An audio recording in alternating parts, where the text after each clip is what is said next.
Kalau firman Tuhan itu punya kuasa yang mengubah kehidupan kita. Dulu saya sebagai orang Kristen, orang Kristiani, pengikut Kristus yang puluhan tahun dari saya umur 15 tahun sampai 40 tahun ya kurang lebih. Hidup saya nggak berubah. Saya masih labil, saya masih nggak tahu jalan-jalan mana yang saya harus ambil. Orang bilang ini saya ikut ke sini, orang bilang itu saya ikut ke situ. Saya pikir ya mungkin itu cara Tuhan kali, jalan yang Tuhan tentuin kali. Kita harus ke situ, kita harus ke sini, percaya dengan pikiran ini, percaya dengan pekerjaan ini. Firman Tuhan sama sekali bukan prioritas buat saya. Saya tetap ke gereja, saya tetap pelayanan, tapi hidup saya nggak berubah. Saya tetap ragu. Kalau di gereja saya baik banget. Orang yang baik sekali. Sopan. Tapi di rumah saya ngedumel. Sebenarnya kalau kita memberikan kesaksian, sebenarnya kita sedang mempermalukan diri kita loh. Tapi orang Kristen yang telah mematikan kebenaran diri sendiri, itu gak akan malu ketika dosa-dosa kita disingkapkan. Biar menjadi berkat buat orang lain. Biar orang lain belajar dari kesalahan saya, ketidakmengertian saya. Itu tujuan kesaksian kita. Bahwa Tuhan itu sungguh sanggup mengubah kita.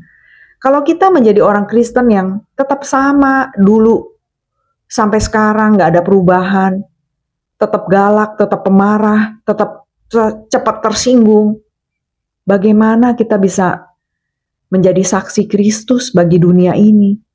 Pantesan anak-anak muda kita udah gak percaya lagi sama Tuhan. Buat apa? Pengikut Kristus aja modelnya sama orang dunia. Galaknya sama, jahatnya sama. Gak ada yang berubah. Tapi kesaksian hidup kita, kerendahan hati yang ada di dalam Kristus, hidup di dalam kita yang sudah mati ini, kesombongan kita sudah kita matiin. Itu yang membawa perbedaan, yang menarik orang untuk mau ikut Tuhan. Jadi saya dulu masih punya pikiran saya sendiri. Punya keinginan dong pasti kita doa-doa ya. Tuhan ubah hidup saya, ubah perilaku saya. Tolong Tuhan supaya hutang suami saya cepat lunas, bisa dilunasin. Ya hal-hal seperti itu saya minta Tuhan mengabulkan. Iya, Tuhan mengabulkan. Kita diberkatin, kita sakit disembuhin. Ya sekitar itu aja kita ngelihat penyertaan Tuhan, bersyukur. Tapi inti dari pengertian hubungan kita sama Tuhan yang intim, yang dekat, yang Tuhan selalu menyertai, menuntun jalan kita, yang mengubahkan karakter dari dalam itu gak ada. Sampai akhirnya kehidupan saya hancur karena ya saya orang yang cepat tersinggung, pemarah, pendendam, ya banyaklah iri hati, semuanya ada di dalam saya. Saya gak bisa punya kuasa untuk mengubah karakter saya. Sampai akhirnya saya mengerti firman Tuhan, bagaimana keselamatan kita itu bukan karena usaha saya.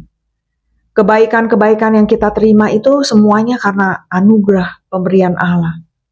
Tidak ada ruang buat saya untuk menyombongkan diri. Karena semua itu karena kebaikan Tuhan, anugerah Tuhan. Itu yang akhirnya menyadarkan saya. Firman Tuhan di dalam Efesus 2 ayat 8-9. Di situ saya melihat keselamatan saya itu bukan karena usaha saya. Jadi dulu kalau saya menyembah Tuhan di gereja, ya berbahasa roh di dalam komunitas tuh, mengharapkan Tuhan, Roh Kudus datang. Yang gak datang gak mengubah kita.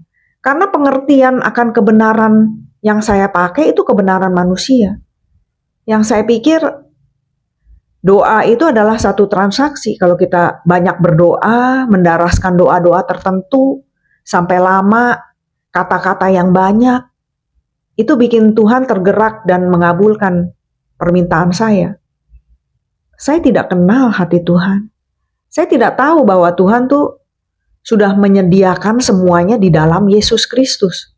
Sudah memberikan semuanya, roh kesalehan, semua yang saya butuhkan ada di dalam Yesus Kristus. Saya perlu mematikan kebenaran diri saya sendiri dan hidup dalam kebenaran Tuhan. Percaya bahwa Roh Kudus, roh kebenarannya ada di dalam saya. Bahwa keselamatan bukan karena usaha saya, bukan karena doa-doa saya, kehadiran saya di gereja, pengakuan dosa saya yang saya lakukan terus supaya saya diterima. Bukan itu. Tetapi saya sudah diterima karena apa yang dilakukan oleh Tuhan Yesus. Titik. Gak boleh ditambah-tambahin apapun.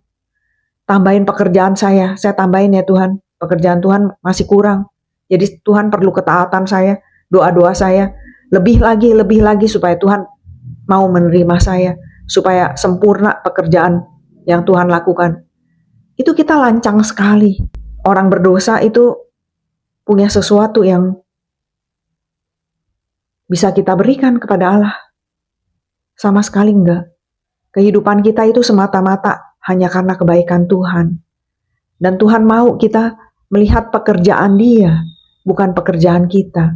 Bukan berarti kita nggak harus berdoa, kita nggak harus ketaat, kita nggak harus pengakuan dosa, bukan itu. Tapi motivasi kita melakukan itu apa? Kita ketaatan kita, doa-doa kita, penyembahan kita kepada Tuhan, itu karena kita bersyukur kita sudah menerima itu. Orang benar hidup karena percaya. Kita dibenarkan oleh Allah karena kita percaya pada kebenarannya, bukan kebenaran kita. Sejak saat itu, saya berdoa, saya menyembah Tuhan dengan rasa syukur. Kalau dengan rasa syukur, walaupun komunitas itu nggak sempurna, walaupun komunitas itu lagunya jelek, lagunya false, saya nggak akan marah. Saya akan menerima itu dengan rasa syukur, bersyukur. Saya masih bisa punya teman-teman, masih bisa ada di tempat ini. Acara masih bisa berjalan lancar. Bukan mempeributkan kekurangan-kekurangan yang ada di dalam komunitas. Berdoa, menyembah Tuhan, berbahasa roh sampai lama. Menyanyikan lagu Aku Mengasihi Engkau Yesus dengan segenap hatiku. Selesai dari penyembahan, kita mengkritik teman-teman kita. Kita kurang ini, kamu jelek, kamu kurang ini, kamu itu. Bukan ngeliatin kebaikan dan bersyukur. Tapi kita mempersoalkan masalah yang sepele, yang kecil-kecil kita ributin. Menolak orang yang gak sempurna untuk masuk ke dalam komunitas kita. Karena kita takut. Bukan sukacita, bukan damai sejahtera yang kita bawa. Tapi kita bawa permusuhan.